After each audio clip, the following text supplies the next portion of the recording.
CDMTs, you start with the monoclonal antibodies. In the US, that's a model that we are more and more neurologists are following that now. Why? Again, we do not want patients to accumulate the disability. You treat them from day one with the highest efficacy DMT available. Next slide, please. So 2 trials that are going on right now, Treat MS and Deliver MS. Treat MS is a US-based randomized control trial. It is being led by Johns Hopkins. Deliver MS is another randomized controlled trial, and it also has an observational cohort as well. This is an international trial. This is in the US and UK. In the US, it's based out of Cleveland Clinic, and the UK, it is based out of the University of Nottingham, I'm pretty sure. And I'm lucky enough to be a part of Deliver MS. And the whole concept of these trials, both of these trials, is that patients who have relapsing remitting MS, they will be divided into 2 arms: the escalation arm and the early high efficacy treatment arm. So this will be these trials will be the first of its kind where both approaches of therapy are being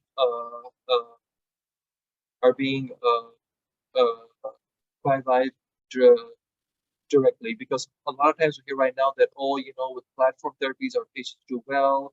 We don't have any head-to-head trials. We can't really say. So for the naysayers, this will be really good that we'll finally have 2 big trials that will have this data. And it's interesting to note that the primary outcome for Treat MS is long-term disability, which will be done by EDSS, and for Deliver MS, it is brain volume loss. So both are different in the sense that one's primary endpoint is clinical, and the secondaries, the second trial's endpoint is MRI based. And then both of the studies will also have patient-reported disabilities, fatigue, and quality of life metrics. So these 2 trials, they are currently recruiting right now. We do not expect to see any kind of data readouts until at least earliest 2025. But there is a lot of excitement for both of these trials, and they will answer a very, very important question with data. Do we treat that we should treat early? And I firmly believe this personally. I have worked with Professor Wase, Dr. Harris over there. They know that my personal approach is this as well, that we should start from day one. We should not wait around, especially now that you have access to ocrelizumab, you have access to rituximab. We should not be waiting around and let these patients accumulate disability. Next slide, please.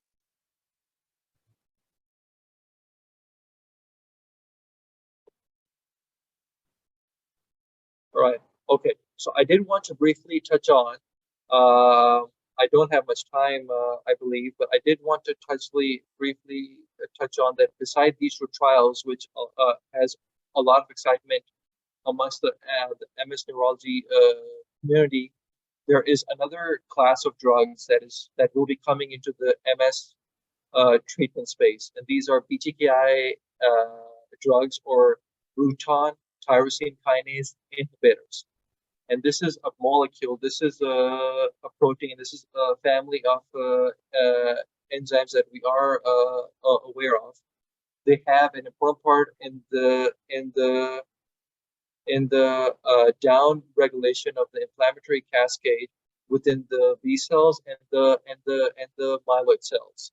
So it does act on these cells, similarly to our monoclonal antibodies. But in addition to that, as I mentioned, they also downregulate the inflammatory cascade through the myeloid precursor cells. And one of the myeloid precursor cells are microglia.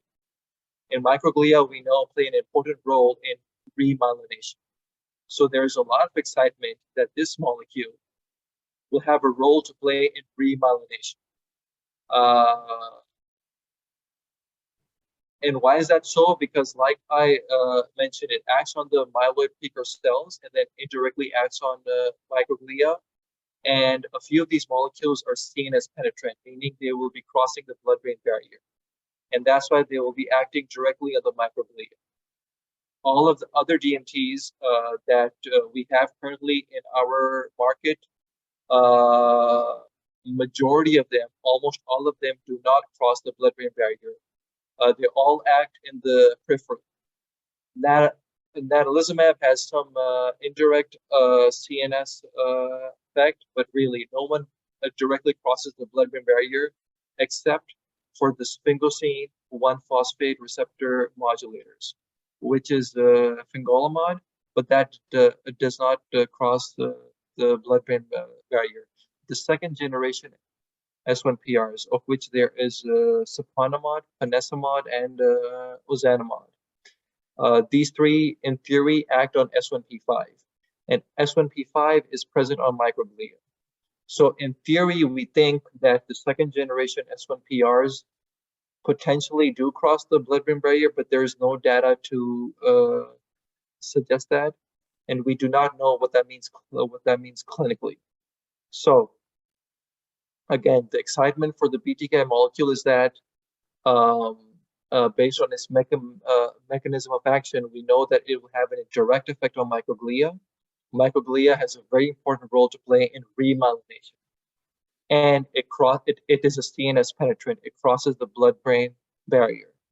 So why is this important? Because progressive MS, as mentioned, we have more than 20 FDA-approved therapies for MS. Only one of them is approved for PPMS, only one, and that is ocrelizumab. And as I mentioned, ocrelizumab doesn't really, have the central CNS effect. It has really good effect on the periphery. So that's why there's a lot of excitement for this particular molecule. And there are quite a few BTKIs that are in development right now. Two of them, which I will go into detail time allowing, are currently wrapping up their phase 2s. And so next slide, please. One of them is tolebrutinib. Tolebrutinib is currently wrapping up its phase 2.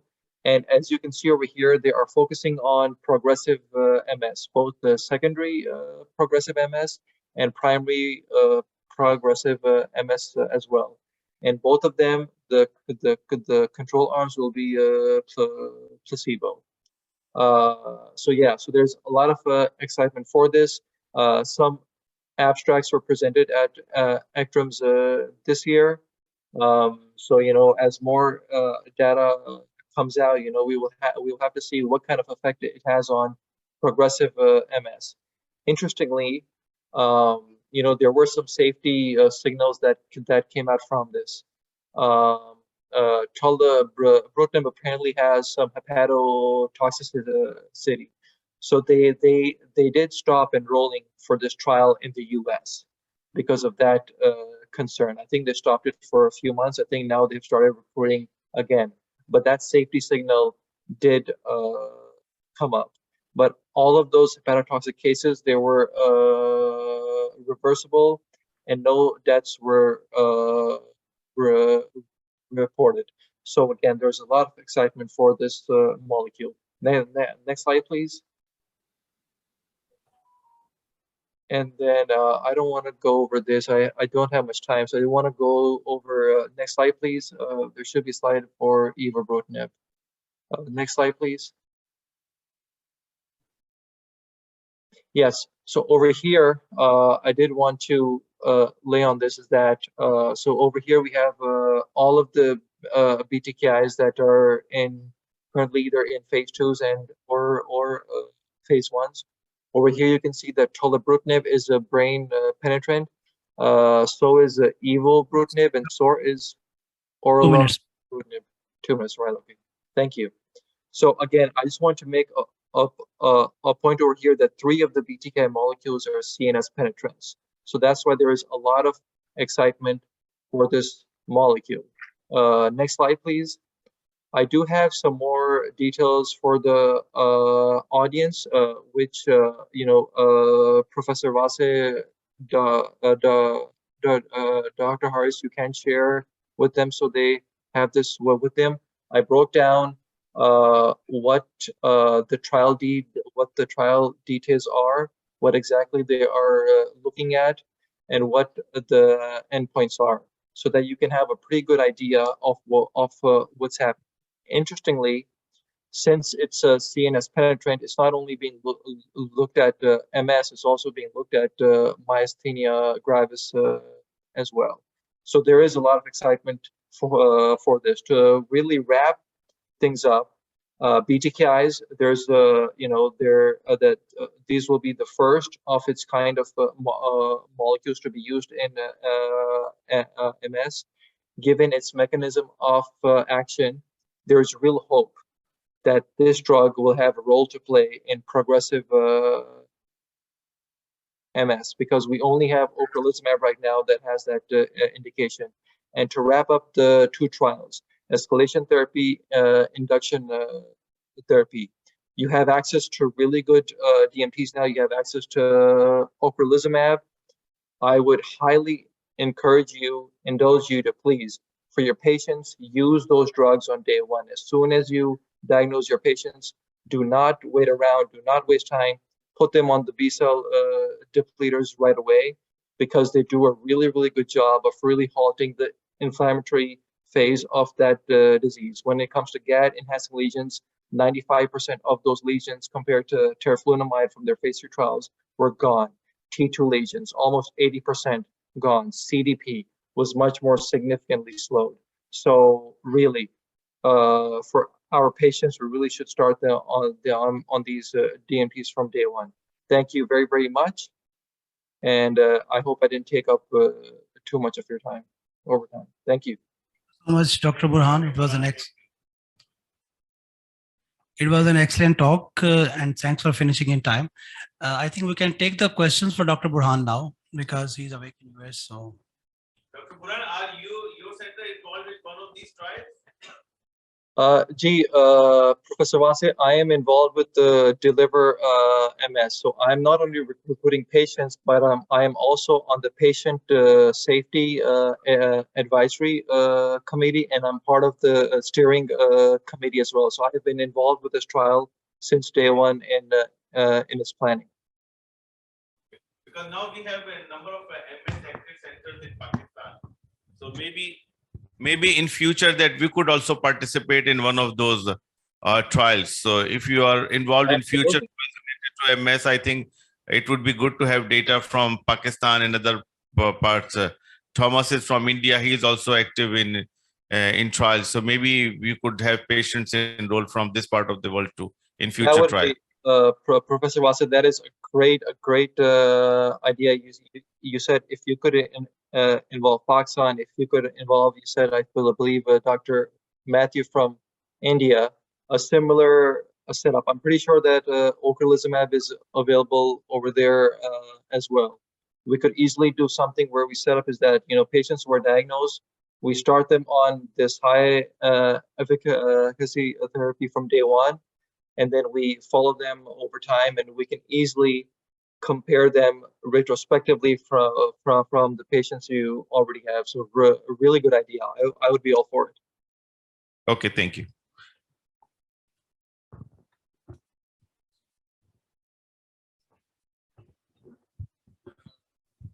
Dr. Burhan, I've got a question for you. Thank you for clarifying this point of escalation and induction therapies. Is this concept being followed everywhere in the United States, or specifically for this trial, you are following this concept of escalation or induction therapies? So that's a really good question. In the US, unfortunately, our hands are tied because of the regulatory bodies, especially insurance companies. So insurance companies dictate the way a lot that is done in the US. But despite of that, so in the academic centers, induction therapy is pretty much practiced everywhere. any academic center, any MS center of excellence, they are practicing or they have the approach of induction therapy. In the private practices, since these are busy practices, they're seeing a lot.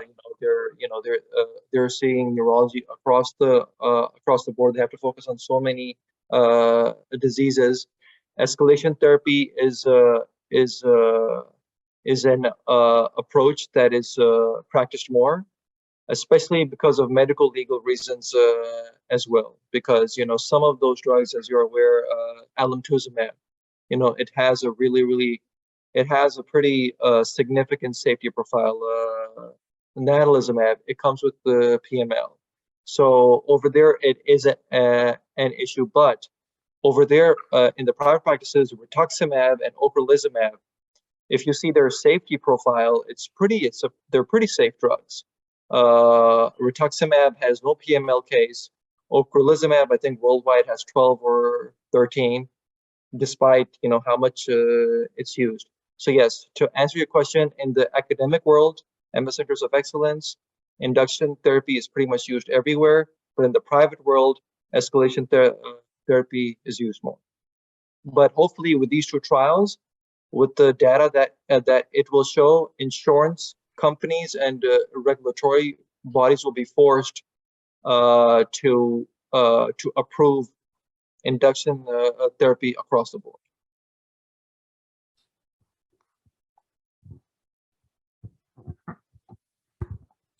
Thanks so much, Dr. Burhan, giving us your precious time.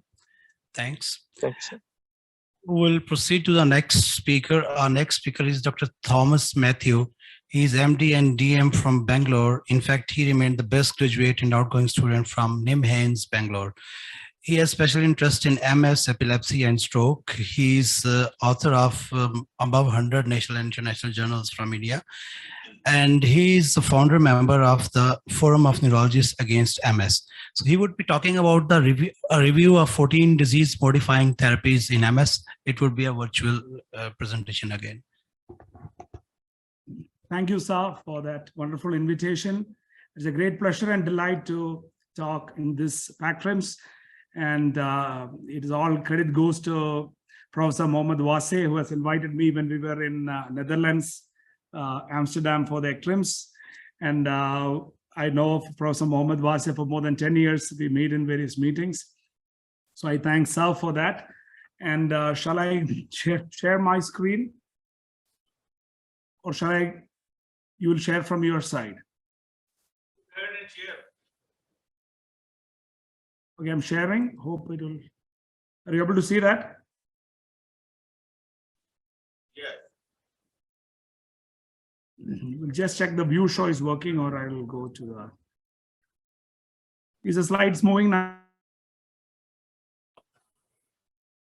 Is the slides moving? No, not moving. Okay, 1 minute. We'll just go. Now is it moving? No. Now? No. Can you play from your side what I've mailed you?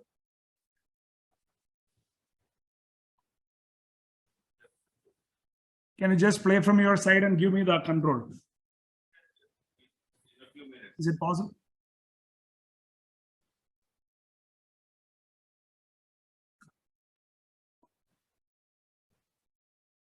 Yeah, that should be fine. Can you give me the control to change the slides? We are working. Yeah. Will I be able to change the slides? Can you stop sharing, Thomas? Yeah, I can hear you. Stop sharing, then we'll share from here. From my side? Yeah, Dr. Thomas, you please stop sharing the screen. We'll share from our side. 1 second. I have no control. I think I have no control on the screen now. I'm not doing anything. Yeah, even your picture is hung up. 1 second.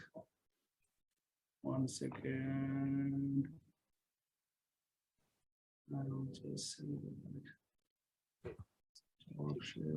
My screen, I have no control on my screen. Next second. can see the screen? I'll just stop my sharing. It's gone now. Is it gone now? Is it okay now? Yeah, slides are moving now. Okay. Yeah, you will control or I will control from my end. You control. 1 minute. Will you give me the control? Yeah, you please control. You have it. I have it. Again, just 1 second. No, I'm not able to move the slides. Okay, it's moving it. Yeah, great. I'll start the presentation. So sorry for the initial glitches. The topic for today's presentation is a review of 14 DMTs in multiple sclerosis. I'm Dr. Thomas Mathew from Department of Neurology, Bangalore. Greetings from my center in Bangalore, from the department. And MS Pharmacotherapeutics, as you know, dramatically has changed over the past 10 years. We have almost 19 US FDA approved therapies we have. And if you see them, we can grossly classify them as first-line agents, second-line agents, and third-line agents. And if you see the first-line agents, we have got 1 minute. I think I'm running fast there.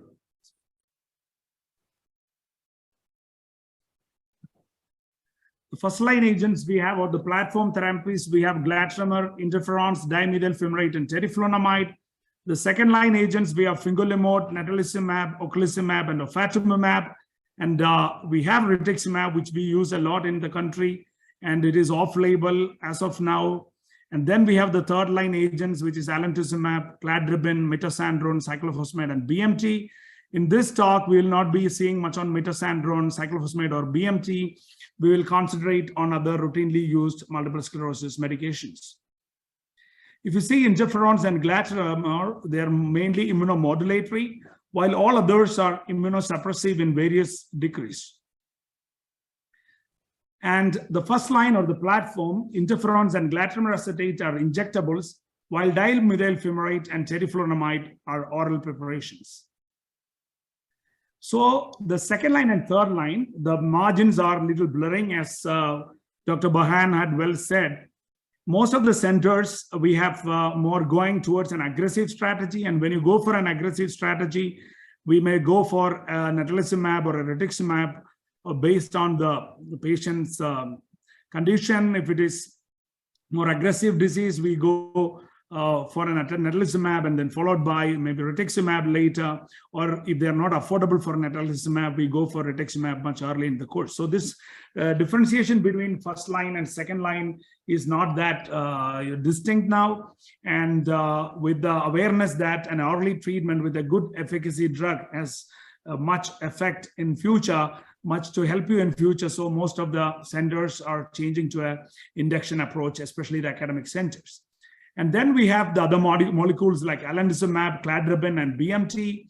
We have they are efficacious, but more side effects. Cladribine is in between. There are not that modest efficacy cladribine compared to alemtuzumab, natalizumab, and rituximab, which is high efficacy. Cladribine is of modest efficacy.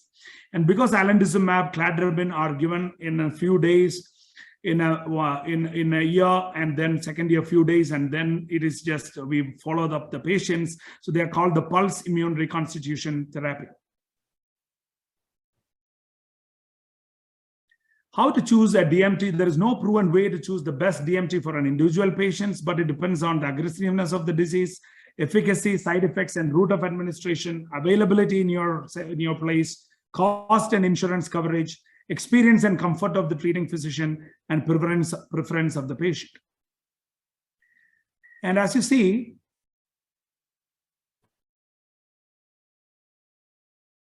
interferons were the first. We'll see the individual drugs now. And it's a mammoth task for me to go through all the individual drugs in detail, but I'll be telling the most salient features of the drugs. So let us start with interferons. Interferon 1 beta was FDA approved in 1993. We have 5 distinct types of type 1 interferon beta. They're all approved for clinically isolated syndrome, relapsing remitting multiple sclerosis, and active secondary progressive multiple sclerosis. And the mechanism of action is not fully established. They bind to specific receptors. The interferons bind to specific receptors on membranes of human cells and inducing gene expression, which ultimately results in either an increased levels of interleukin-10, vascular cell adhesion molecule, and increased suppressor T cell activity. So all these things are more anti-inflammatory, and then decreased levels of pro-inflammatory cytokines and decreased antigen presentation to T cells. This is a proposed mechanism of action of interferons. Various interferons, we have the beta-sterone, which is given as 250 micrograms subcutaneous every other day. Avenex, which is given 30 microgram IM weekly. Rebif, which are 2 strengths are available, 22 or 44 micrograms subcutaneous 3 times per week. Extavia, this interferon beta-1b, same like beta-sterone, given 250 microgram subcutaneous every other day. And Plegridy, which is a pegylated interferon beta-1a, which is given 125 microgram subcutaneous every 14 days. So this is interferons, and the efficacy versus placebo with respect to annualized relapse rate. When you give on interferon beta-1a like Avenex 30 microgram IM weekly, the annualized relapse rate or the ARR is reduced by 18%. For Rebif, it is around 32%, and for beta-sterone, it is around 31%. Disability worsening is reduced by 30 to 40%, and MRI activity is reduced by with respect to the interferons with respect to various studies. The common side effects are a flu-like feeling lasting for several hours after a dose, and which can be lessened by NSAIDs or acetaminophen. And then you have other uncommon side effects like depression, hepatotoxicity, allergic reactions, leukopenia, thrombocytopenia, thrombotic microangiopathy, seizures, and necrosis and infection at the injection sites. We have to monitor a complete hemogram and a liver function test annually when you're using interferons. As they're immunomodulatory, you don't have any opportunistic infections or no cancers reported with these medications. They're non-teratogenic, and they're safe to breastfeed while we use interferon beta. Coming to glatiramer, it is a random polymer of 4 most abundant amino acids in myelin basic protein: glutamic acid, lysine, alanine, and tyrosine. Glatiramer was FDA approved in 1996. It is used for RRMS, CIS, and active SPMS. Dose is 20 milligrams subcutaneous daily or 40 milligrams subcutaneous 3 times a week. It is mechanism of action. It alters T cells and converts them into an anti-inflammatory T helper 2 subtype. It also enhances the regulatory T cells. It reduces the annualized relapse rate by 29% and reduces the gadolinium enhancing lesions by 35%. We can have side effects like immediate post-injection reactions, like flushing, chest pain, etc. This reaction is self-limited and requires no treatment. And you can also have lipoatrophy at injection sites with prolonged use. They are non-teratogenic as interferons, and we are safe to breastfeed while we use glatiramer. And we have another generic version of glatiramer, which is called Glatopa, which is 20 milligrams subcutaneous every day, and it was approved in 2015. Coming to teriflunomide, it was FDA approved in 2012. It's also used in CIS, RRMS, and active SPMS. You have 7 and 14 milligrams are available. It inhibits dihydroorotate dehydrogenases, thereby inhibiting lymphocyte proliferation. It reduces annualized relapse rate by 31 to 36%, reduces 12 weeks confirmed disability progression by 31 to 32%. Side effects include hair thinning or hair loss, nausea and headache, hepatic dysfunction, increased blood pressure, and peripheral neuropathy. We had DRESS syndrome in our center.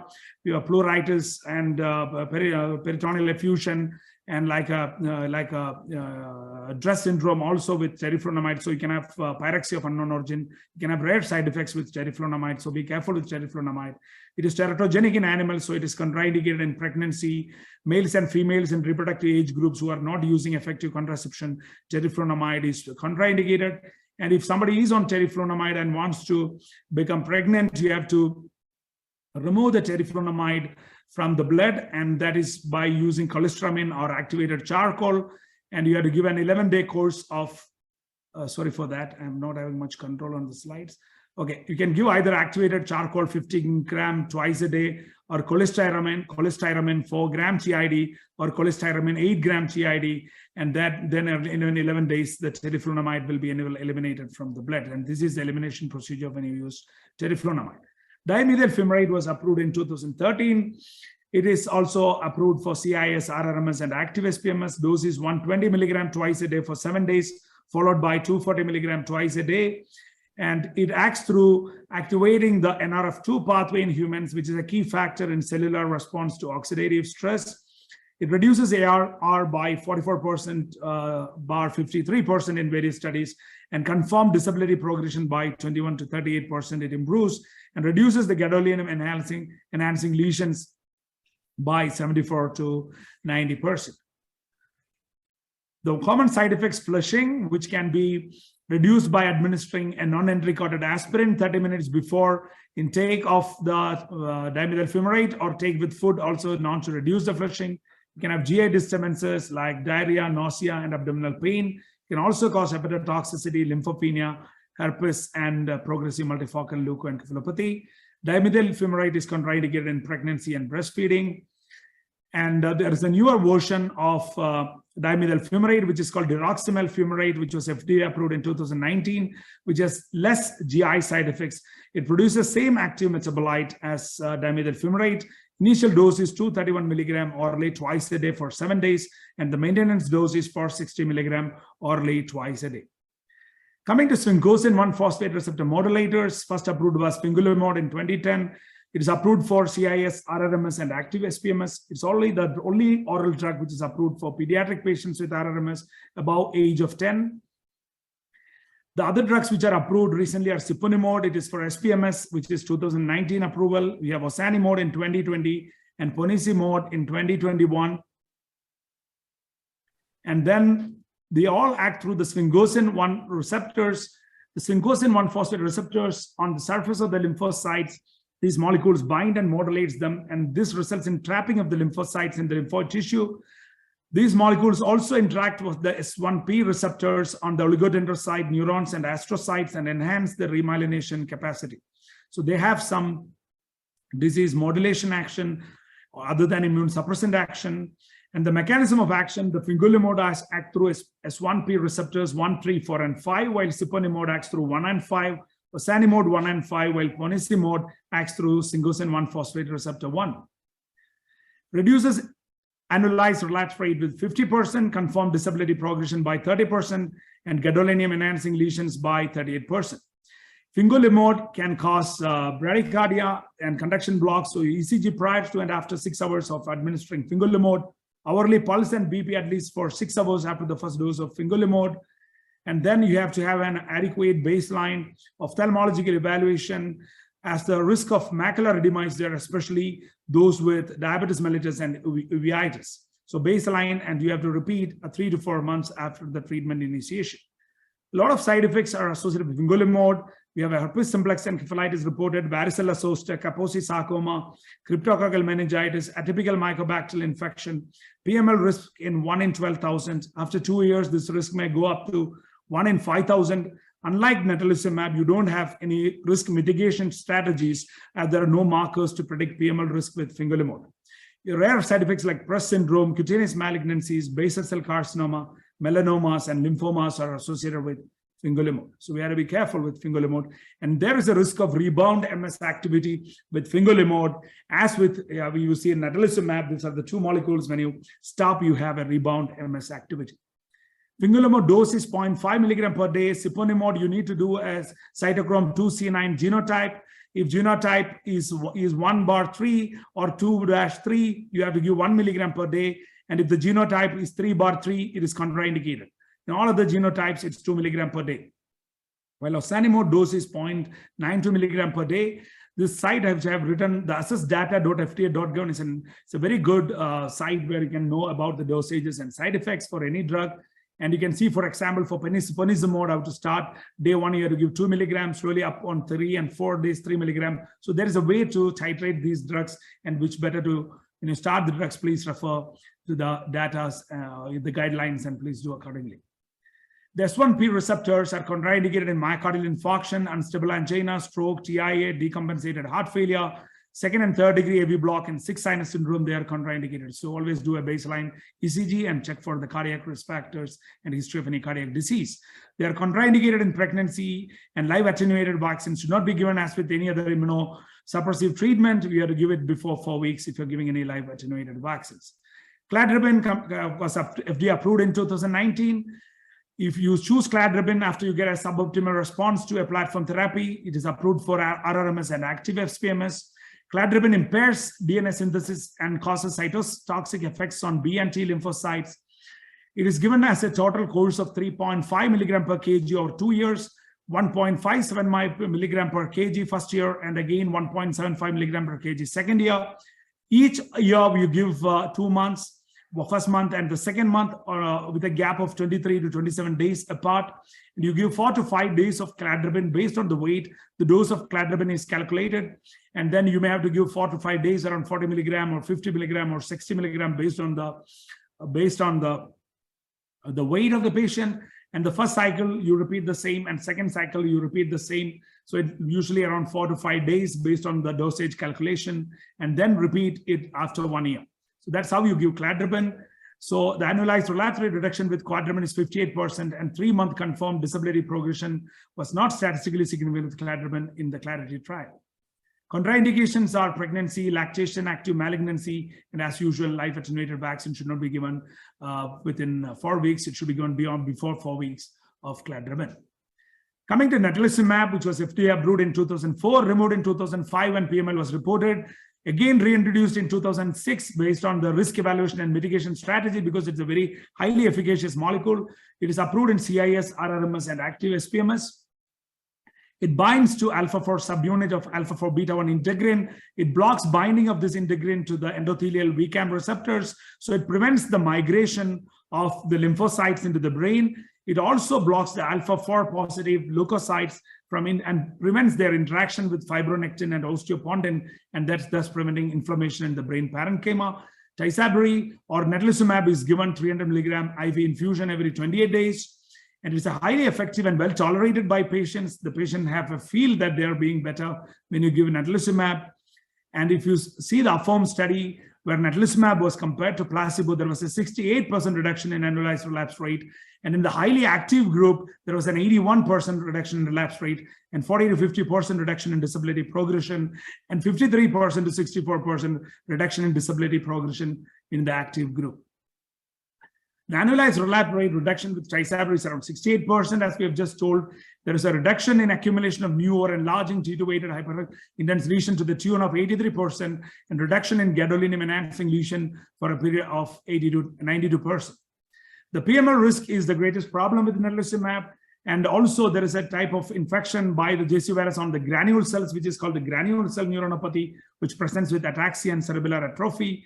Then the presence of JC virus antibodies, the index level of JC virus antibodies, then the duration of the Tysabri treatment, and prior immune suppression. All these factors increase the PML risk, and we can predict the PML risk based on the exposure duration. Based on the prior immune suppression, we can predict the risk.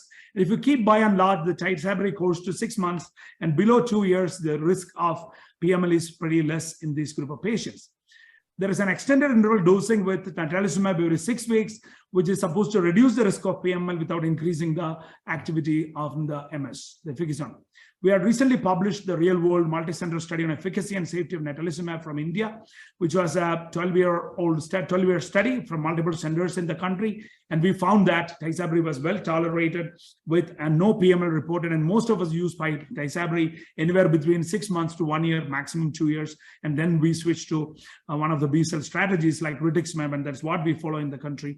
And we till now, we don't have any PML, and we had around 126 patients on natalizumab, and that's and most of the likely reason is that we rarely give it beyond the period of 1 year or 2 years, and currently we are just using 6 months in most patients, and then switching after a washout period of 6 to 8 weeks to rituximab.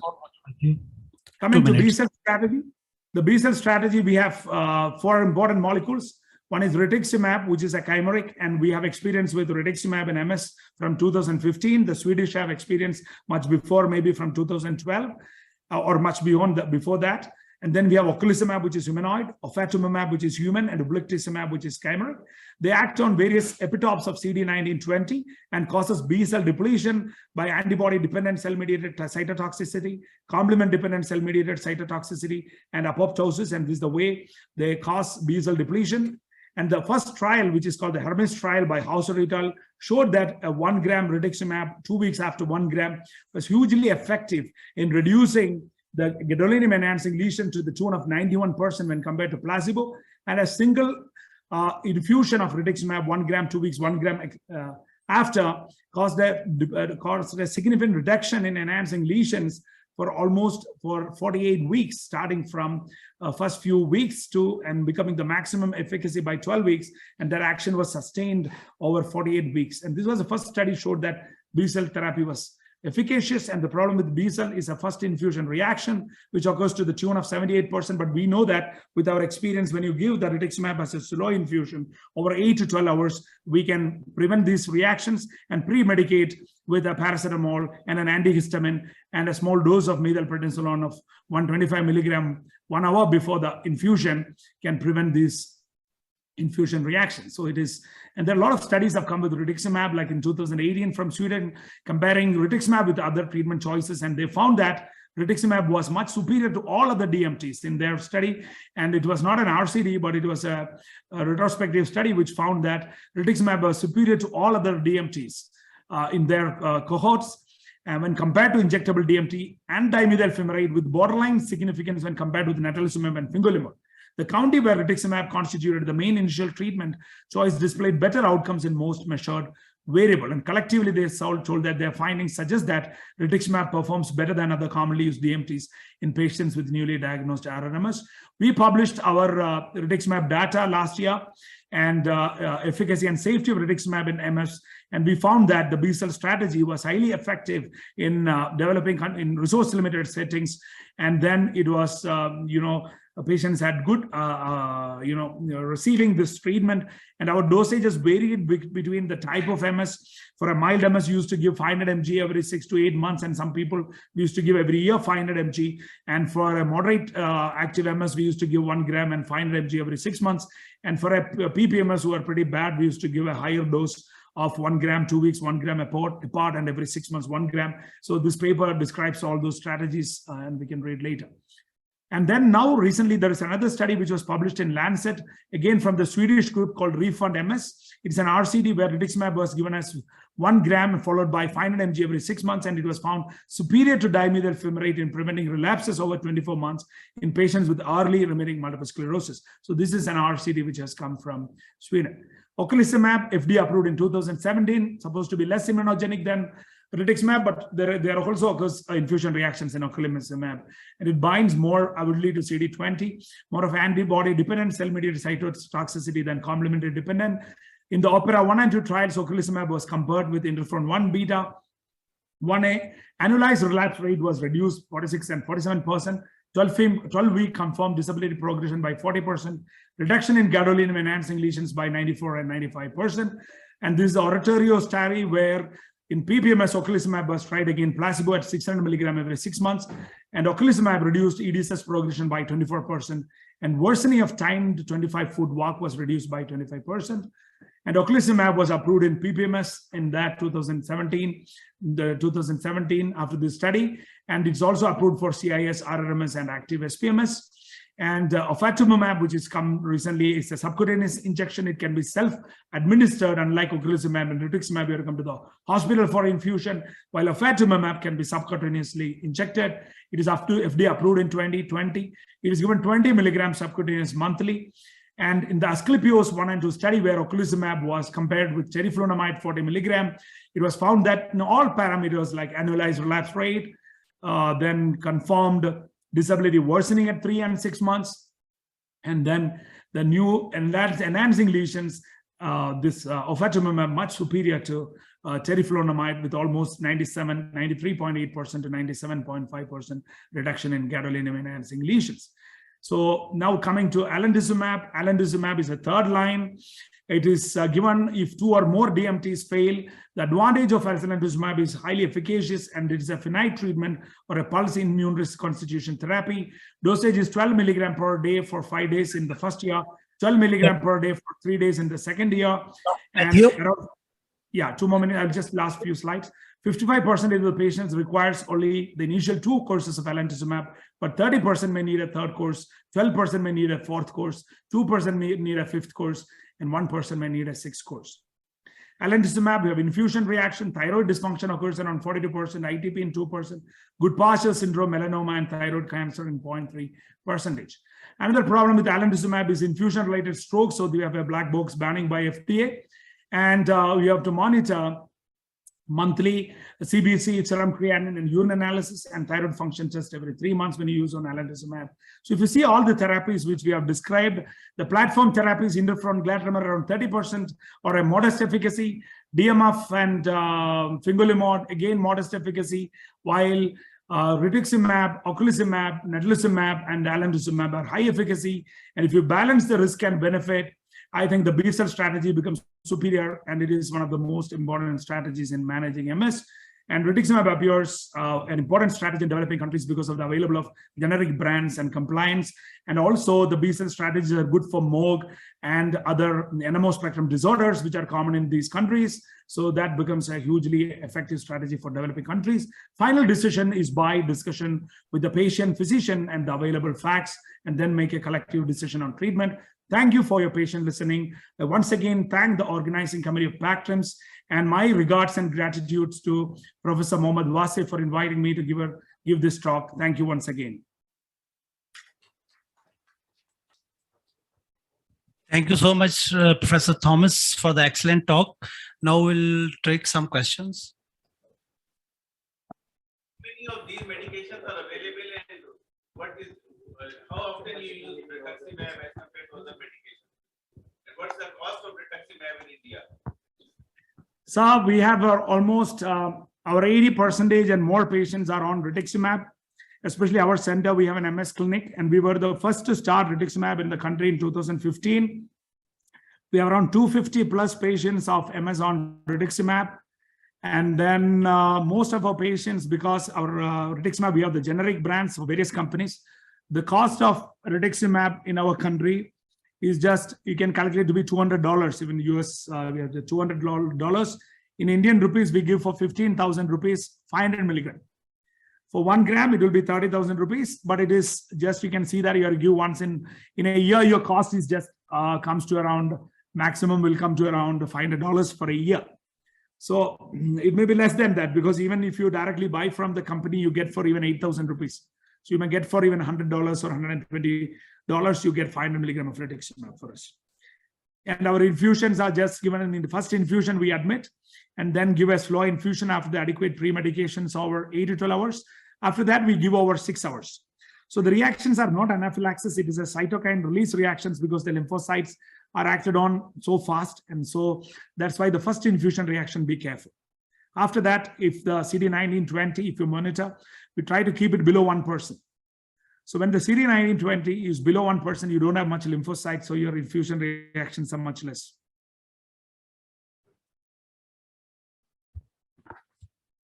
Thank you very much, Dr. Mathew, for this nice talk. Thank you, Sal.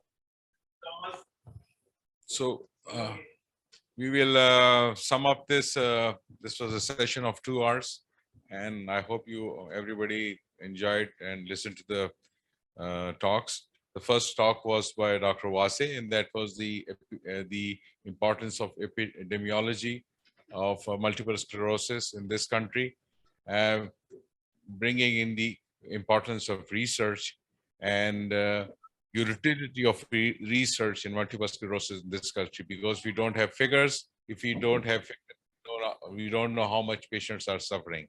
So this is very important that we collect.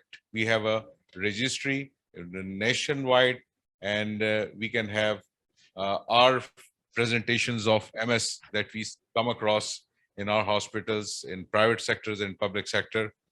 Secondly, this talk was given by Dr. Burhan, and he introduced the concept of escalation and induction therapy the importance of escalation therapy and starting with the management of multiple sclerosis earlier on, that it is very important. And then we had a talk from Dr. Wasim Ali. He's a neuroimmunologist, the first one in the country, and we are proud of him. He gave us a talk that the usefulness of neuroimaging, MRI in diagnosis in inflammatory myelitis. So you can see, you could appreciate the importance of neuroimaging and the work that he has done, and that is, I think, is a tremendous job for all the young people.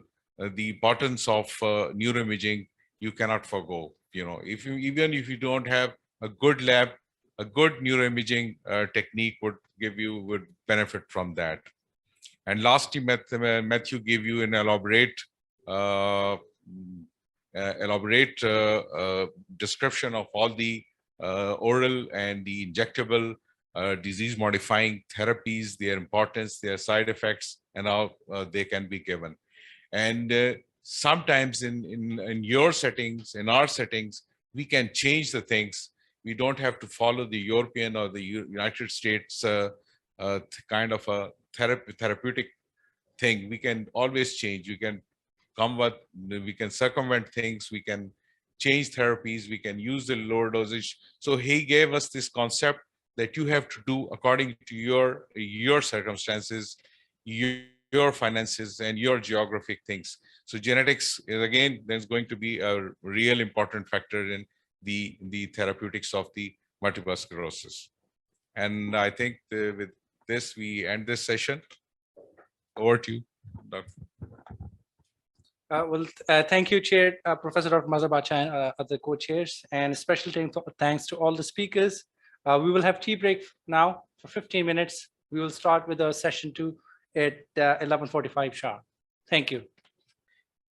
Our guests would be speaking on the experience with multiple sclerosis and related disorders from different centers of Pakistan.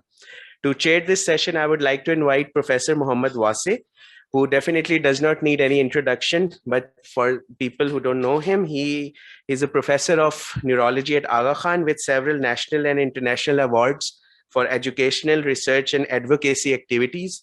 He has more than 200 publications in peer-reviewed journals, national and international, and his scientific publications have a combined impact factor of more than 342. To co-chair this session, I would like to invite Dr. Riaz Mahmood. He is a consultant and head of Department of Neurology at Polyclinic Islamabad.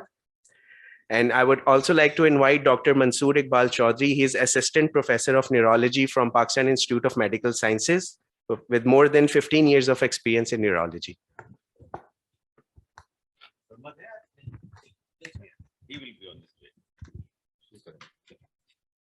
So to start with this session, our first talk is from Professor Ali Yusuf, who will be delivering his talk via Zoom. So he is working as Professor of Neurology at CMH Lahore. He will be sharing experience from CMH Lahore. Over to you, sir.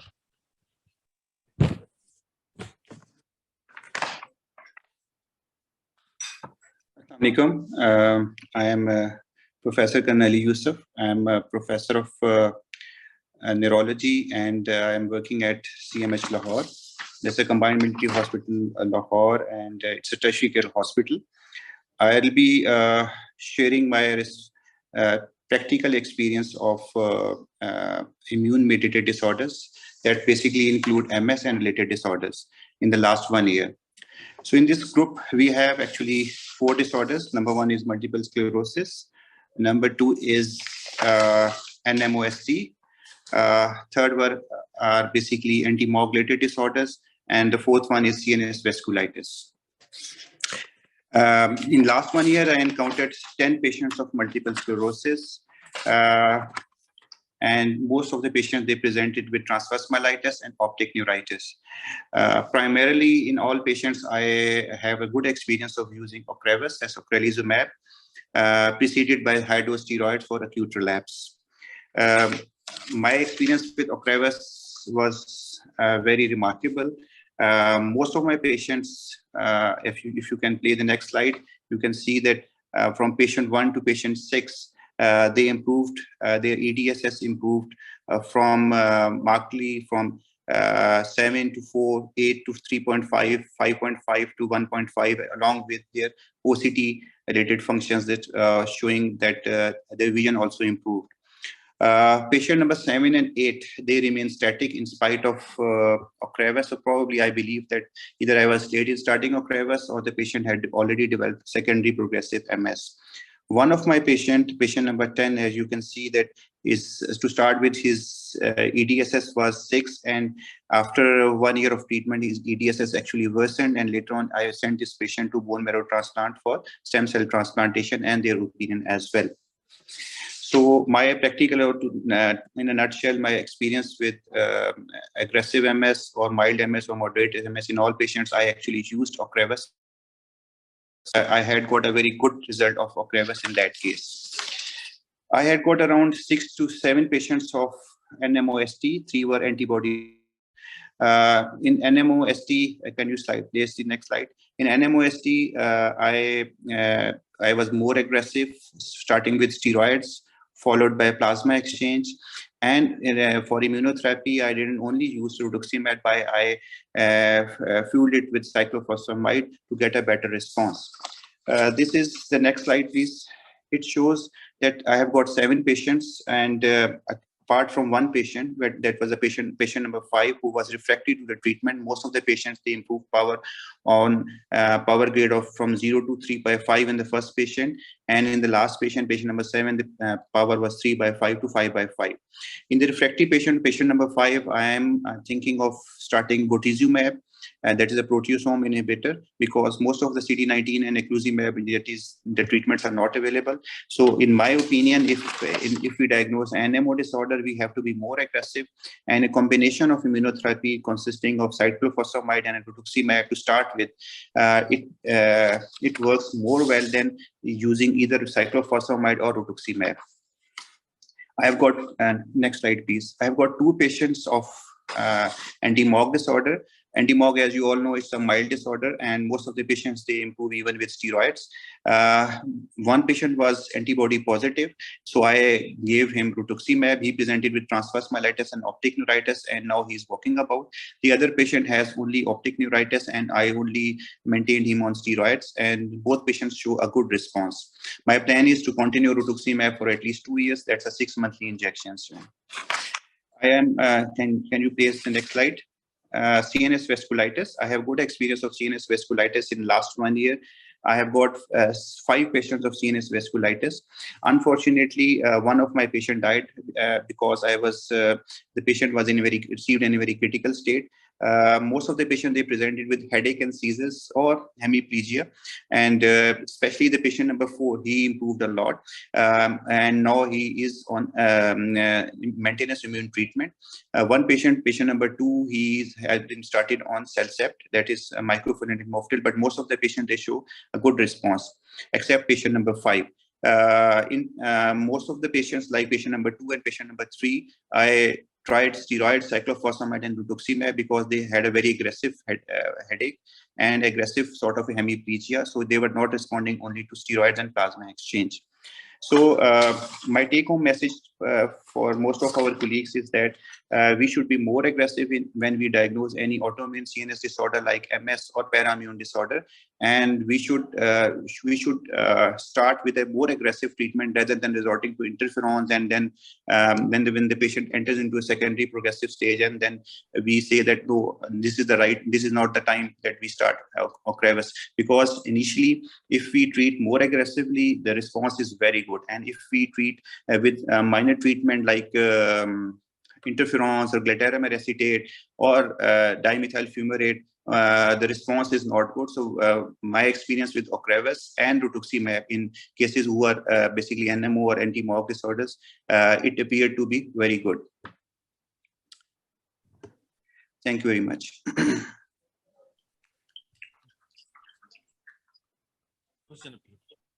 If there is any question, you can ask. What is the do you have the long-term data, Ali, about these patients' long-term outcome, or this outcome is? So this is only for the last 1 year, but when I was before that I was in Mathew Hospital. I have a data. I will share you when in the next presentation. I have a data of at least 3 years data on various autoimmune disorders, especially MS, because Ocrevus is, as you know, that is in the market for the last 3 years. So I have data on MS specifically with Ocrevus, and I have got a head-to-head trial with teriflunomide with one of the patient.